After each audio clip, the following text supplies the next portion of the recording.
Ayan guys, magluluto ako ng torta. At para maging healthy siya, ilagyan natin siya ng talbos. Pinili ko lang yung ano para kahit yung mga bata makakain ng talbos, di ba? Ngayon, i-slice lang natin siya ng maninipis. Tinanggal ko na nga pala ito dun sa kanyang pagkakatangkay. Slice lang natin siya ng maninipis.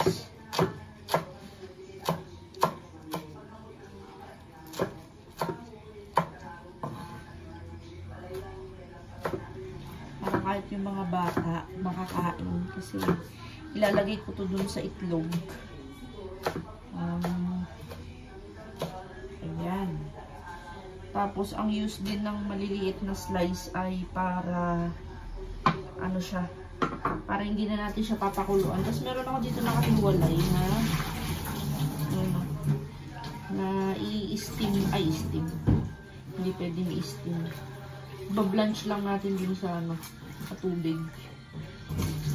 Usually, ang ginagawa namin dito is nilalagyan lang namin siya ng butter. Ngayon, kukuha tayo ng bowl. Ayan, ito na lang gamitin natin. Ito yung bowl natin. Ilagay natin tong tinadtad na ano ng kamote. Ayan, yan yung pinakang gulay ng ating recipe. At least may gulay, di ba? Ayan, tapos ano na ako dito? Itlog. Itlog at tuyo, di ba? Basag lang tayo ng itlog.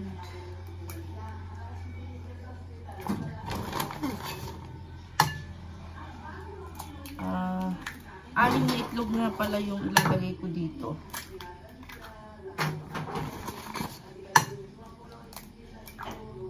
Yan. Diba? Ang dami itlog. Tapos para magkalasa, lalagay tayo ng konting black pepper. Ito oh. Dinurog ko na to ah. Lagay lang tayo dyan. Para na may lasa siya. At saka natin siya batihin.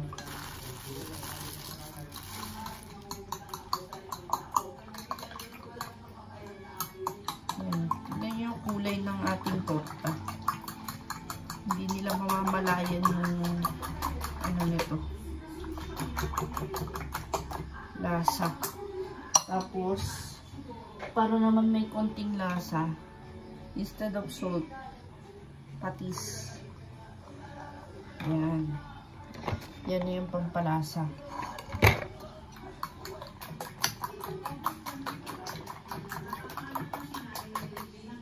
Diba? Pwede na to. Pwede nyo rin naman tikman yan, guys. Kung diba? May lasa na siya. Ngayon, ito torta natin. Dito. Dito kayo. Yan. Ito tayo ng kawali. Maghahanap lang ako ng olive oil kasi si Mami medyo healthy living siya ngayon. So, kailangan ang oil niya is olive oil. Ito. May natira pa naman konti. Meron pa dun sa taas kaso tinatamad akong kunin yung olive oil dun. Hindi ko alam kung saan ko ilalagay itong phone ko eh. Oops. Skip. Yan. Ito lang bumagsak. Kasama ka naman. Yan. So, unahin ko na lutuin yung torta ni Mami.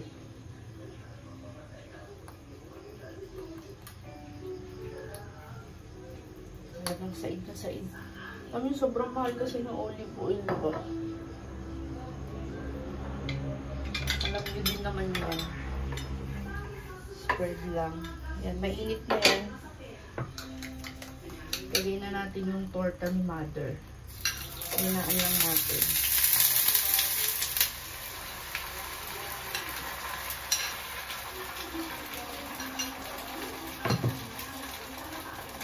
Actually, pwede pa ito lagyan ng, ano ng, carrots. Kasi hindi ko na siya nalagyan. Kaya lang natin siya maluto.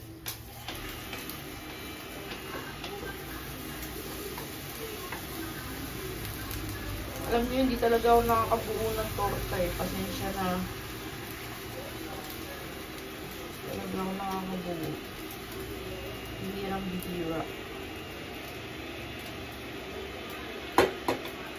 Alam nyo kasi, dahil nga pino na yung ating, yung ating talbos. Meron nga pala ditong use oil. Ngayon, nag-prito tayo na tuyo. Isa na rin natin yan. Painitan lang natin tapos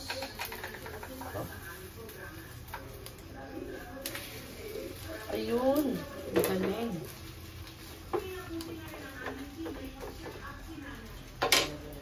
Ito yung kay mother kasi olive oil yan. Kasi ito meron tayo itong tuyo. Diba? Ganyan na kasimple yung life namin. Ayan. Ang sarap kaya nito. Bango pa. Hindi pa pala masyadong mainit. Excited lang. Hindi pa pala masyadong mainit. Ang pipino talaga ng tuyo na nabibili dito sa amin eh. Parang halos wala ka nang makain. Siguro naman luto na to. Piling ko luto na itong torta. Ngayon, dahil para kay Mami lang to, dito natin lalagay yung kanyang torta. Ayan, ang cute oh. Diba? Flat na flat. So ngayon, ang ilalagay na lang natin dito is konting oil na lang, ordinary oil. Ginagamit namin is Minola. Minola Heartmate. At least mabasa lang ang kawali, okay na yan. Lagyan natin to. Sakto lang yung dalawang kanipis para hindi mahirap haliin. Mainit na yung ating kawali. Ilalagay na natin yung ating mga baby tuyo. Hinanaan ko lang talaga yung apoy kasi baka pumalsik-talsik. Malansa. Yan.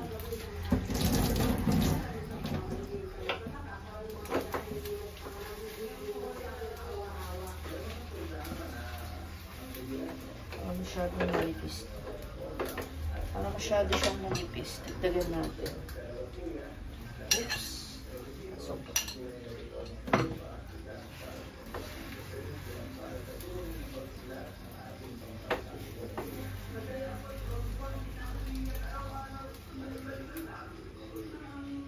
tingnan natin siyang maluto. Ang dali lang magluto eh. Alam niyo kung anong matrabaho? Yung maghugas. Hindi magluto.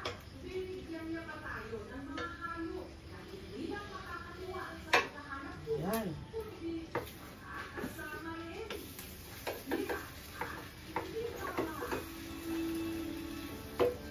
Masyadong luto.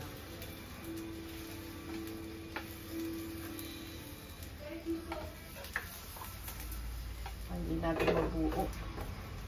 Kailangan na natin maluto. Konti. Tapos yung natitira natin ditong talbos ng kamote. Ilalaga natin ito. So, lalagay lang ako ng tubig. Para dito natin siya ilalaga. Tapos, ang technique ko dito para hindi mawala yung sustansya niya. Hindi naman sa mawala. Mabawasan. Konti lang yung tubig na nilalagay ko.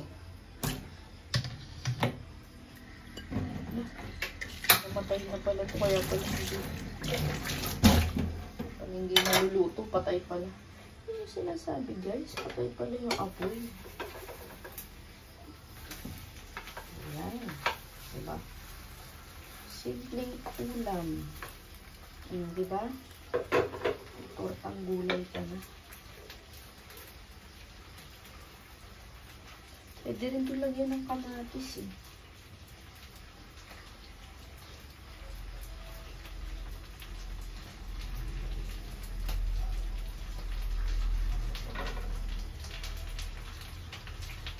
Ang bango ng tuyo. Ay, grabe yung tuyo. Naglalasog-lasog. Ano ba yan? Ano yung ano niya? Tiyan.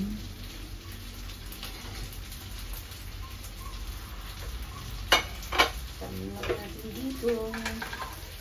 Luto na yung ating torsang gulay. Yan. Yan. Healthy living. The torta. The torta living.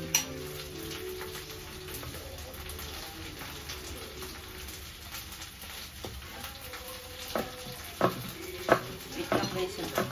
Nagdagdagan ko lang ng gulay ito. Medyo nalugi sa gulay itong isa.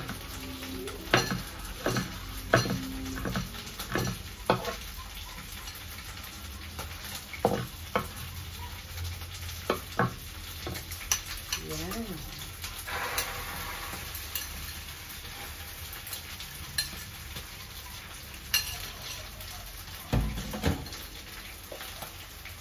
Ito hindi dito yun.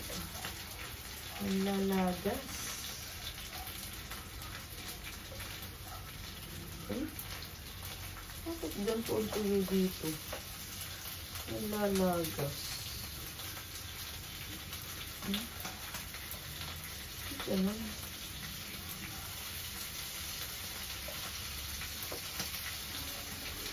Wala pa yung ulo. Doon. Lasang tuyo yan.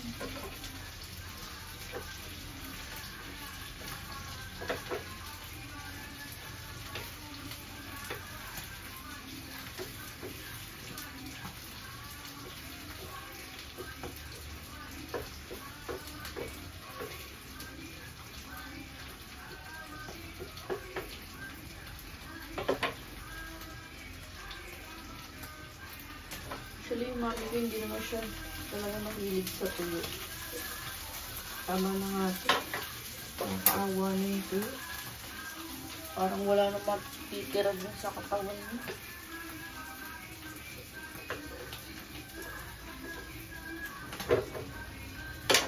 Okay. May naman isa lang natin yung ano, ating gulay.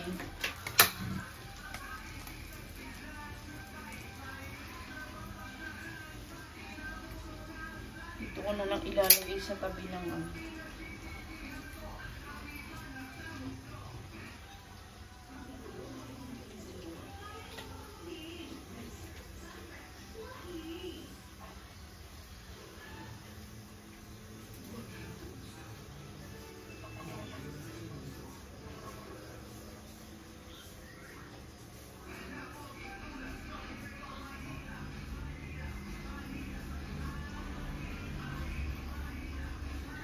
Lagay lang natin yun. Tapos, kapag nga pala, ang technique namin, kapag nagpiprito kami ng tuyo, yung oil niya, matik, tapon na yan. Hindi na kami nag-uulit. Sa ibang, ano kasi, sa ibang dish, nag-uulit kami, pero pagdating sa tuyo, kami nag-uulit. Kasi masyado nang malasa yung ano. Masyadong malasa yung kanyang oil. Masyadong malansa.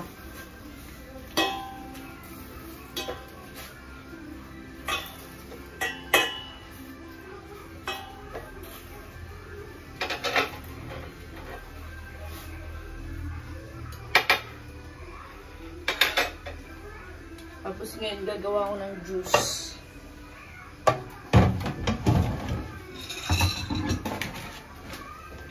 Habang habang kumikilos nga pala ako. Habang kumikilos, habang nagluluto. Mahilig ako magligpit. Ganyan. Ano yun? Para hindi dumadami.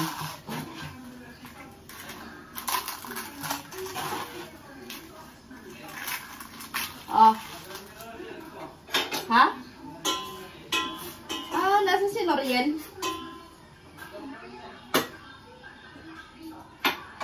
Nagpunta doon?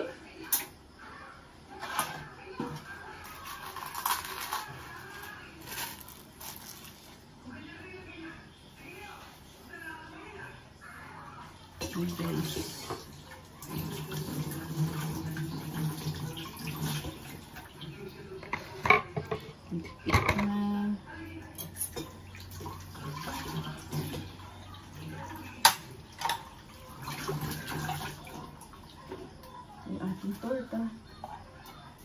Loto na. Ayan. Diba ang cute?